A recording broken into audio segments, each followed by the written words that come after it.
명절 증후군, 명절 스트레스, 대한민국 여자들은 힘들다. 대한민국 여성의 명절 휴일중 이틀 뒤면 다시 주말. 명절 거부하는 여성들 며느리 역할 사표 냈어요. 명절 여성들 울상. 포털에 이 기사들이 상단에 위치해 있더라고요. 여러분, 명절이 되면 우리 여자분들 어떠세요? 긴장하시죠? 전혀 안 그러세요? 명절 되면 걱정도 되고 아마 스트레스가 말이 아닌 것 같아요. 명절만 다가오면 특별히 우리 대한민국의 여자들이 받는 스트레스가 얼마나 큰지 이런 기사의 제목만을 봐도 알 수가 있을 것 같아요. 여성의 권리와 주체성을 확장하고 강화해야 한다는 이 페미니즘과 같은 젠더 이슈를 말하려고 하는 것은 아닙니다. 여성으로 살아가는 것, 또 여자로 살아가는 것 어떤 것인가, 또 여자의 역할이 무엇인가라는 걸 좀 생각해 봤습니다. 그동안 이 땅에서요, 여자가 존중받았던 것은 오래되지 않았습니다. 실제로 모계사회와 같은 소수 부족의 경우를 제외하면 대부분 역사는 남성 중심의 사회로 흘러왔죠. 그럼에도 불구하고 여인들의 역할이나 중요성은 아무리 강조해도 지나침이 없다라고 할 수 있습니다. 여러분, 한 가문의 성패 여부가 누구에게 달려 있을까요? 한 가문의 성패 여부가 저는 여자에게 달려 있다 해도 과언이 아니다라고 생각을 합니다. 자녀의 양육, 자녀의 미래, 여자가 차지하는 몫이 굉장히 많죠. 그리고 가정의 대수사 역시 여자들의 몫으로 여겨져 왔던 것이 사실입니다. 이것을 제외하고라도 여자는 남자와 동일하게 존중받아야 할 존재라는 것으로는 생각합니다. 여러분도 그렇게 생각하시죠? 우리 남자분들도 그렇게 생각하시죠? 여자와 남자는 동등하게 존중받아야 할 존재다. 그렇지만 이 나라에서는 몇십 년 전까지만 해도 여자가 그리 존중받지 못했던 나라입니다. 그러면 2000년 전에 이스라엘 유대는 어땠을까요? 훨씬 더 철저한 가부장 중심의 사회였기 때문에 훨씬 더 여자가 존중받지 못했습니다. 성경에 사람들의 숫자를 기록할 때 여자는 아예 제외시켜버렸습니다. 숫자에서. 철저하게 남성 중심적 사회였기 때문입니다. 이 말은 사회적으로는 여자의 역할이 그리 클 수 없다라는 것을 의미한다는 거예요. 과거에는 그렇게 생각했다라는 거예요. 그런데요, 문화가 그렇다 하더라도 그런 가운데서도 성경 여러 곳에서요, 여자의 역할이 쉽게만 지나치거나 무시하지 않고 있다는 사실이에요. 성경은 사실은 여자에 대해서 아주 중요하게 다루고 있다라는 겁니다. 여러분이 다 알고 있듯이 예수님의 족보에 라합과 룻이 등장하는 사실 알고 계시죠? 여자가 등장해요. 뿐만 아니라 수없이 많은 곳에서 여인들의 영향력과 역할에 대해서 여러 곳에서 행적이 드러나고 있습니다. 비록 남성이 지배하는 남성 중심의 사회였지만 그 중심에 여자의 역할은 매우 중요했다. 그래서 소홀히 다룰 수 없다라고 해서 성경도 여전히 그 부분에서 우리에게 말하고 있어요. 여러분, 성경을 자세히 보면 구약을 통해서 신약까지 흐르는 동안 보이지 않게 중요한 역사의 현장에, 그 역사의 순간에 여인들이 반드시 등장하고 자리하고 있다는 겁니다. 여러분, 최초의 사람 하와, 그리고 기생이었던 라합, 이방 여인이었던 룻, 그리고 마지막 선지자로 또 위대한 사무엘의 어머니 한나, 기도의 어머니라고 하는 한나, 죽으면 죽으리라 하면서 나라를 구했던 믿음의 여인 에스더, 그리고 예수의 어머니 마리아, 또 바울의 아주 중요한 동역자 중에 하나였던 자주장사 루디아를 비롯해 수많은 여인들이 역사의 현장에 있었다라는 겁니다. 여자들의 역할을 강조하는 것이 마치 역으로 성차별을 조장하는 것이 아니라는 걸 여러분 이해하시기 바랍니다. 초대교회 역사 속에요, 여인들의 역할이 매우 중요했습니다. 매우 큰 부분을 차지하고 있었어요. 그래서 그 영향력이 적지 않았다라는 겁니다. 그러니까 여러분, 새로운 역사의 변곡점이 있을 때마다 새로운 역사의 현장에 반드시 여인들이 있었다라는 것을 여러분 기억하시기 바랍니다. 그래서 우리 여인들, 여자분들 아주 힘을 내기 바랍니다. 아멘. 예. 역사의 현장에 반드시 여자가 있었습니다.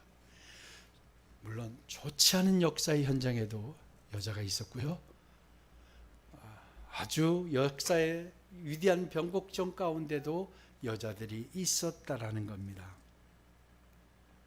그리고 이 사실은 앞으로도 예외 없이 계속될 거라고 생각합니다. 그래서 이 명절에 우리 여자들이 스트레스를 받지만, 그러나 여러분, 인류의 역사는, 위대한 역사는 그곳에 누가 있었다? 누가 있었다? 내가 있었다 하세요. 누가 있었다? 네, 내가 있었다. 예, 여자들이 있었어요. 여러분, 이건 굉장히 중요한 메시지입니다. 모든 인류를 새롭게 하는 현장에 여자가 있었다라는 거예요. 감람산에 예수님의 역사적인 승천 장면을 목격한 제자들이 이제 큰 기쁨으로 예루살렘으로 돌아오죠. 승천하신 예수님을 바라본 제자들의 마음은 아마 복잡했을 겁니다. 이제 삶의 현장으로 그들이 향해 있기 때문입니다. 다시 오실 주님을 소망하며 그리스도인으로 살아가기 위해서 예루살렘으로 돌아가야 했어요. 얼마 전까지 위협과 위험을 통해 위험을 피해서 숨고 도망가기에 바빴던 제자들이요, 예루살렘으로 내려와서 그들이 함께 모여 하나님을 찬송하고 예배했다라고 성경이 우리에게 전하고 있습니다. 부활의 주님을 경험하고 나서는 이제 자신들이 있어야 할 곳에 그들이 있었다라고 말씀을 드렸어요. 흩어지지 않고 마음을 같이 해서 오로지 뭐 했다고요? 기도에 힘을 썼다라고, 기도에 힘쓰기 시작했다라고 성경은 우리에게 증언하고 있습니다.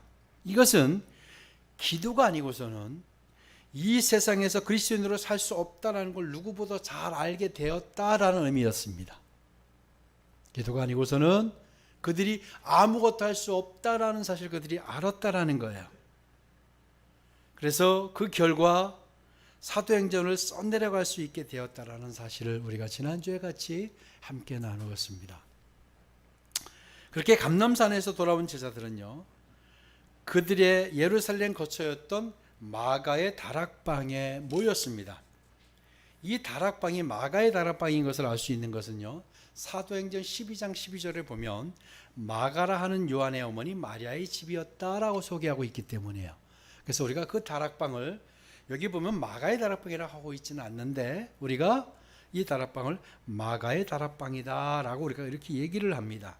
이렇게 마가의 다락방에 모여있던 남녀 성도들, 예수님의 모친 마리아와 예수님의 아우들과 함께 한 마음으로 힘써 기도했다라고 성경이 증언했습니다.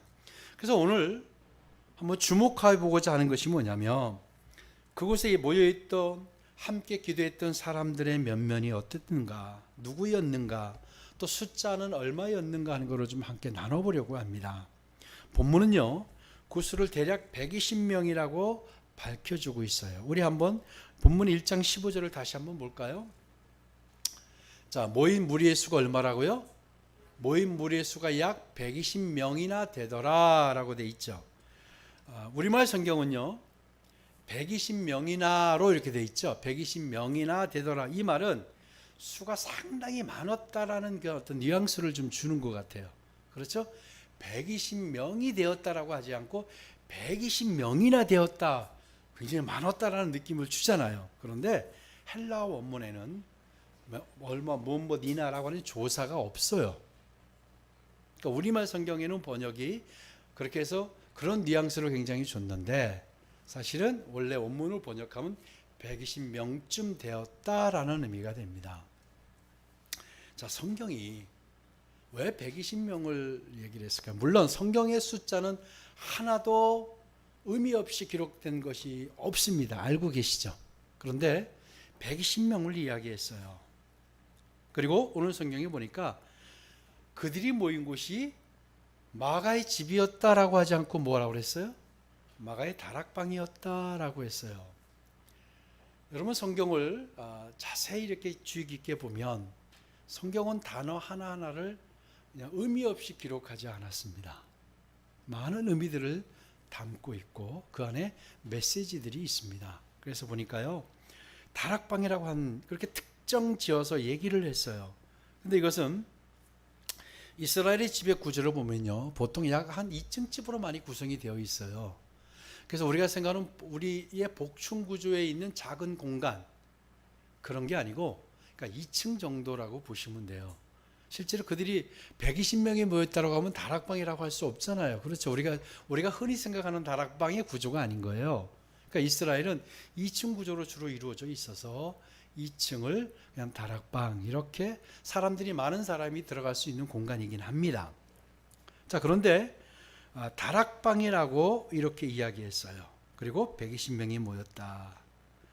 근데 이 120명이 우리가 생각할 때는 굉장히 많은 숫자 같은데 오히려 이 120명의 숫자가 많지 않음을 여러분 알 수 있어요. 왜냐하면 당시에 여러분 예수님을 쫓아와고 예수님이 갈 때마다 운집한 숫자가 보통 몇천이잖아요. 그렇죠? 몇천이었어요. 예수님을 따라간 사람들이. 그리고 당시에는 대형 공간이 많았어요. 수천수만이 모이는 광장이 많았고요. 그런 큰 극장들이 많았고요. 원형 경기장도 그렇고 사람들이 많이 모였던 곳이에요. 그러니까 사람들이 어떤 행사로 모이면 120명이 모이는 게 아니에요. 당시에는 지금같이 온라인이 되어 있는 게 아니잖아요. 다 모이는 거예요. 그러니까 수만 명이 모이는 거예요. 근데 얼마가 모였다고요? 120명이 모였다라는 거예요. 그래서 이 120명이 우리가 와 많았다라고 생각할 수도 있지만 그렇지 않았던 숫자예요. 사실은 120명의 숫자. 그리고 성경이 굳이 다락방을 성경이 집어넣었어요. 다락방이었다라는 거예요. 그래서 이것은 우리가 늘상생활하는 공간이 아니었음을 또한 아마 우리가 인식을 주게 됩니다. 그리고 대형 장소가 아니었어요. 그러니까 당시에 여러분 예루살렘 성전만 해도 길이가 180m였고요. 넓이가 120m였어요. 크죠? 그런 것에 비하면 여기는 아주 작은 장소였다라는 뉘앙스를 주는 거예요. 오히려 작은 장소였다. 그래서 여러분 120명에 모여서 기도했는데 왜 사람들이 몰랐을까? 120명 정도가 모인 건 사람들의 관심거리가 아닐 수도 있었어요. 당시에는. 그러니까 이 말은 대형의 사람들이 수많은 사람들이 모여 운집하는 것과는 다르게 정말로 적은 숫자였다라는 거예요. 120명이나 이렇게 돼서 굉장히 많은 숫자 같이 느껴지지만 당시의 문화와 전통으로 보면 이렇게 많은 숫자는 아니었다라는 거예요. 자, 그렇지만 그래서 사람들이 여기가 사람들의 요주의 장소로 보여지지 않았던 거예요. 그래서 120명이었다라는 겁니다. 그렇지만 큰 장소에 있던 수많은 사람들은 그들의 마음과 생각은 다른 곳에 가 있었어요. 자신들의 걱정, 자신들의 미래. 그런데 작은 숫자였던 이 120명은 그 많은 숫자와 대비적으로 달랐다라는 거예요. 그래서 이 작은 다락방에 모여있던 사람들로 인해 인류의 새로운 역사가 시작되었다라는 겁니다. 화려하고 드넓은 수만의 군중이 모여있던 곳이 아니라 아주 작은 다락방이었다는 사실은 그래서 많은 것들을 시사하고 있는 겁니다. 그러니까 위대한 일은 여러분 큰 장소에 많은 사람들은 좋은 환경에서 반드시 그런 것들이 동반되어 일어나지 않는다는 거예요. 늘 큰 역사는 작은 곳에서 적은 사람으로 인해서 이루어졌다는 걸 여러분 아마 아실 겁니다. 마가의 다락방에 모인 이 120명은 그리 대수롭지 않게 여겼을 뿐만 아니라 그들 스스로도 앞으로 자신들의 삶을 통해서 어떤 일이 전개될지 누구도 몰랐어요. 그들이 거기 모여 있었지만 앞으로 일이 어떻게 전개될지, 어떤 인류가 새롭게 바뀔지, 여러분 오늘 우리가 여기 와서 앉아 있을 수 있게 된 이유가 바로 이들 때문이었어요. 아멘. 예, 이때 모여있던 이 사람들, 그리고요 그들 중에 이름이 밝혀진 소수의 사람을 제외하고는 대부분 이름도 알 수 없는 무명의 사람들이었다라는 거예요. 그 무명의 사람들 대부분이요, 그런데 이스라엘 문화에서 중요하게 여기지 않았던 여자였다는 사실은 또 한 번 놀라움을 줍니다. 여러분, 이 사건은요, 다락방에 모였던 120명의 이 장소는 굉장히 우리 기독교 역사에 중요한 의미를 가지고 있어요. 그리고 기독교 역사의 변곡점 가운데 하나가 바로 이 장소의 이때입니다. 그렇기 때문에 굉장히 중요하기 때문에 사도행전이 장소와 숫자를 정확히 기록했던 겁니다. 사람들의 관심을 조차 받지 못했던 그곳에서 신약교의 역사가 시작이 되었던 겁니다. 그리고 새롭게 역사가 이제 새로워지고 있었던 거예요. 이 일이 가능할 수 있었던 것은요, 그들이 모든 위험과 위협 속에서도 주님께 자신의 삶을 내려놓고 정말 주님께 온전히 순종했던, 그리고 진정한 그리스도인들이었기 때문에 그 일이 가능했다라는 겁니다. 그래서 오늘 우리가 당시 그곳에 모여있던 사람들을 구체적으로 알아보는 것은 그래서 중요합니다. 너무도 중요한 모임과 사람들이었기 때문에 누구였는지, 어떤 사람이었는지 그냥 우리가 지나칠 수 없다라는 거예요. 특히 그들 중에 우리가 정확히 알 수 있는 것은 예수님이 11명의 제자예요. 그렇죠? 근데 여기도 보니까요, 예수님이, 우리 한번 14절을 한번 띄워주세요. 자, 예수님이 제자들이라고 13절을 띄워주세요. 예수님의 제자들이라고 하면 되는데, 분명히 보니까 여긴 이름을 다 11명의 이름을 다 기록했죠. 아마 11명의 이름을 기록한 것 가운데 하나가 바로 예수님의 동생의 이름도, 동명이인이 여기 4명이나 있어요. 그래서 아마 제자들의 이름을 굳이 또 그래서도 기록했고, 이 역사의 현장이었기 때문에 기록했을 거예요. 그래서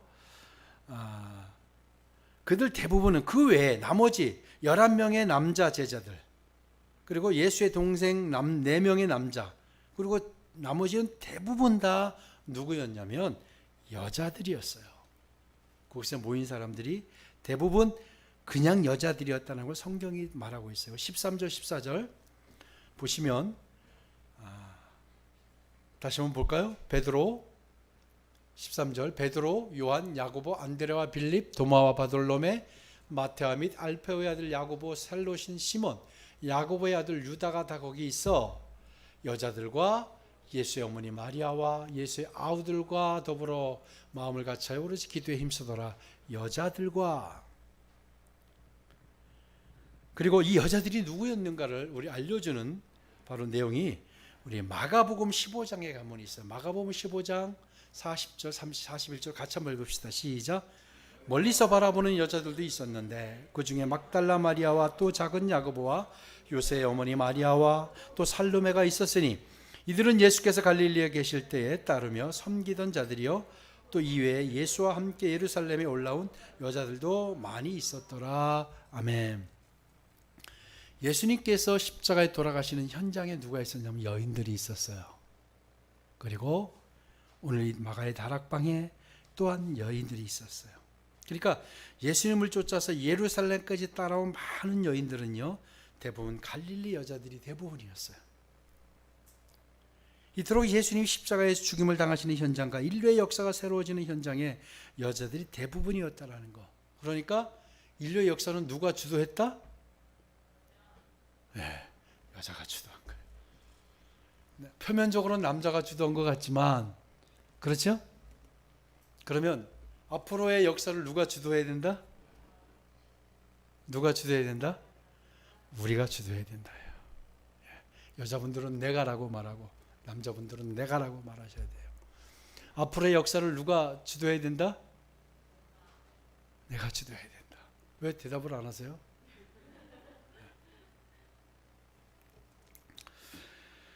왜 성경이요 이렇듯 여자의 역할을 은근히 강조하고 있을까요?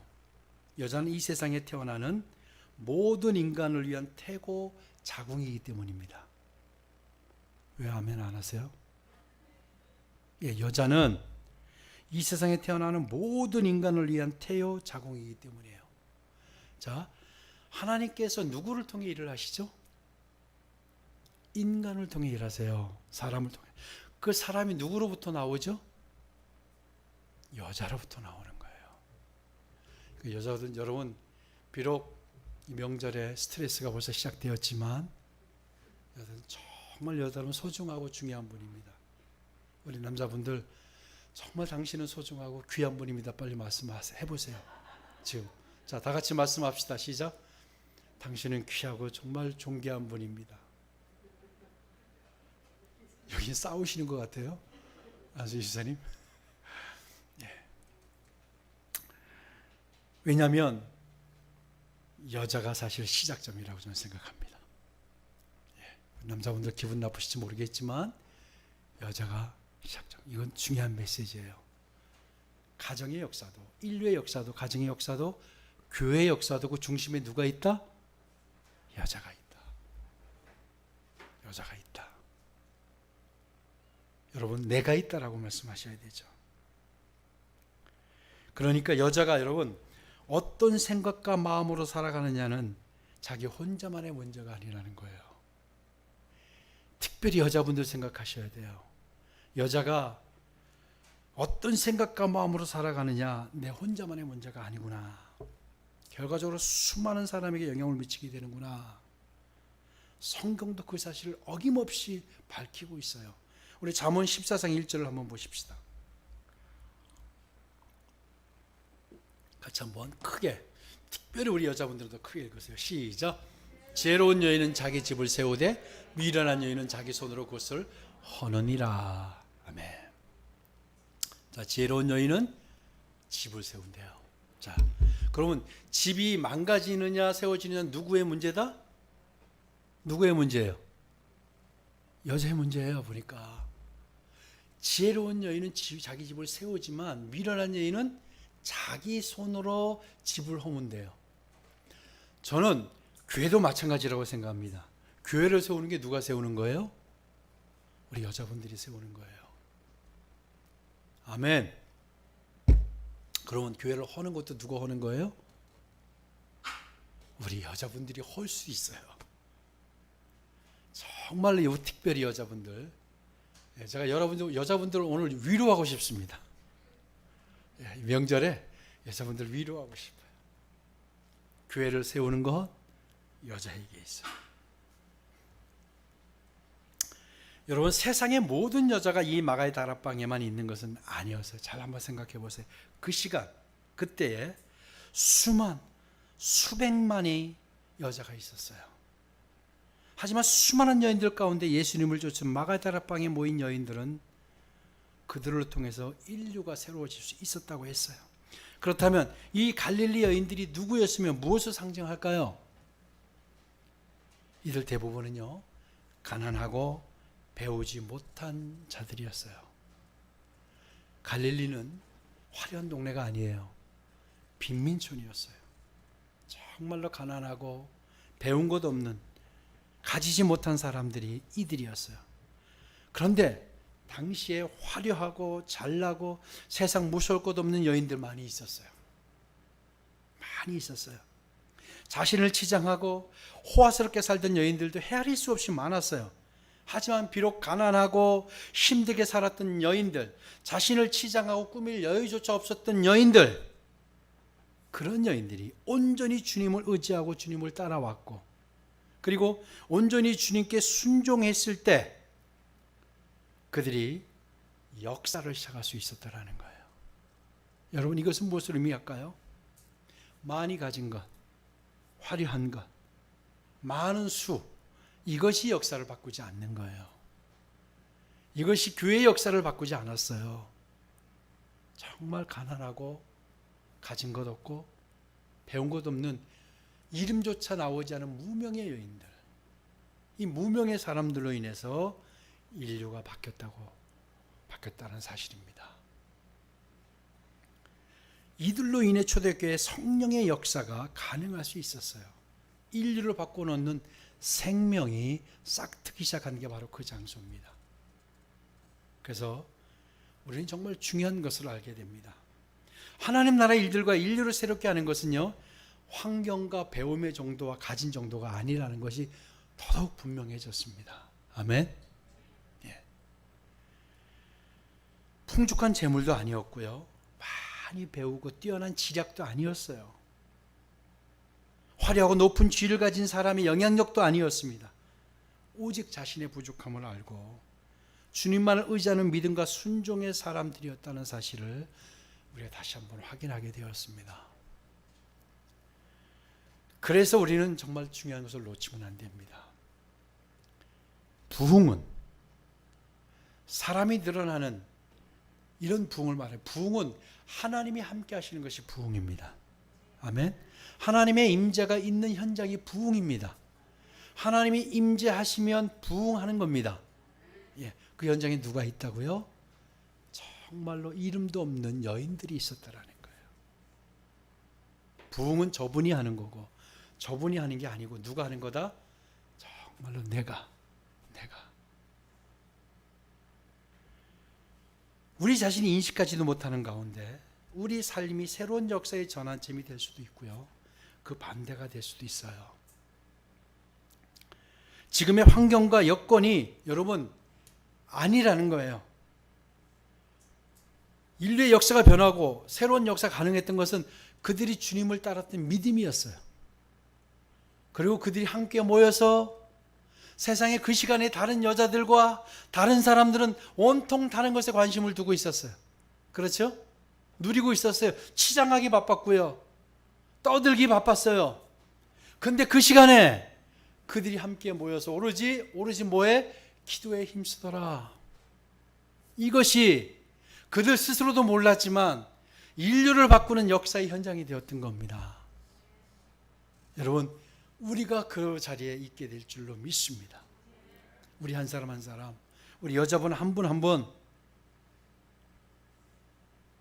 이제 온전히 주님만을 사랑하고 그들이 있어야 할 곳에 있었던 그들로 인해서 사도행전이 써내려가게 됐다는 사실을 기억하시면서 특별히 이 명절, 이 시즌에, 또 앞으로 우리 코로나 이 시즌에 얼마나 우리 여자분들의 역할이 중요한지 모릅니다. 예. 여러분 이름도 없이 빛도 없이 여러분이 서 계실 곳에 서 있게 되기를 축복합니다. 그것이 여러분들이 알지 못하는 어느 순간에 여러분을 통해서 여러분의 가정과 교회와 이 나라의 역사가 바뀌게 될 줄로 믿습니다. 우리 새로운 역사는 무엇이면 충분하죠? 주님이면 충분하죠. 예. 새로운 역사는 주님이면 충분합니다. 우리 함께 신명기 8장을 한번 같이 보시고 말씀을 마치도록 하겠습니다. 8장 14절, 15절, 16절을 우리 큰 소리로 천천히 같이 한번 읽었으면 좋겠어요. 시작. 내 마음이 교만하여 내 하나님 여호와를 잊어버릴까 염려하노라. 여호와는 너를 애굽 땅 종되었던 집에서 이끌어 내시고 너를 인도하여 그 광대하고 위험한 광야 곧 불뱀과 전갈이 있고 물이 없는 간조한 땅을 지나게 하셨으며 또 너를 위하여 단단한 반석에서 물을 내셨으며 내 조상들도 알지 못하던 만나를 광야에서 내게 먹이셨나니 이는 다 너를 낮추시며 너를 시험하사 마침내 내게 복을 주려 하심이었느니라. 아멘. 이 말씀이 여러분 삶과 여러분 가정에 그대로 이루어지기를 축복합니다. 예. 우리 14절에 뭐라고 그랬어요? 내 마음이 교만하여 내 하나님 여호와를 잊어버릴까 염려하노라. 저도 염려가 됩니다. 저도 여러분이 다 마음이 교만하여 하나님 여호와를 잊어버릴까 염려가 됩니다. 여호와께서 우리를 구원하시고 인도하시고 광대하고 위험하고 광활한 이 광야에서 불뱀과 정갈이 있고 물이 없는 간주한 땅을 지나게 하셨고, 또 단단한 반석에서 물을 내셨고, 조상들도 하지 못하는 만나를 광야에서 내려 먹게 하신 것은 다 우리를 낮추시고 우리에게 복을 주려 하심이었다라는 거예요. 여러분 한 분 한 분이 얼마나 중요한지 모릅니다. 성경은 무명의 사람들로 인해서 역사가 시작이 되었듯이 나 한 사람 한 사람이 정말로 중요하구나. 여러분 스스로 가슴에 손을 대보세요. 다 대보세요. 나는 너무 중요한 사람이구나. 한번 해보세요. 나는 너무 중요한 사람이구나. 나로 인해 역사가 바뀔 수 있구나. 따라 하세요. 자, 시작. 나로 인해 역사가 바뀔 수 있구나. 바뀔 수 있습니다. 아멘. 예. 여러분 한 분 한 분이 너무나도 귀한 분, 특히 여자분들 정말 귀한 분들입니다. 스트레스 내려놓으시고 여러분 남은 인생 이런 소망으로 채우시길 주의 이름으로 축복합니다. 기도하겠습니다.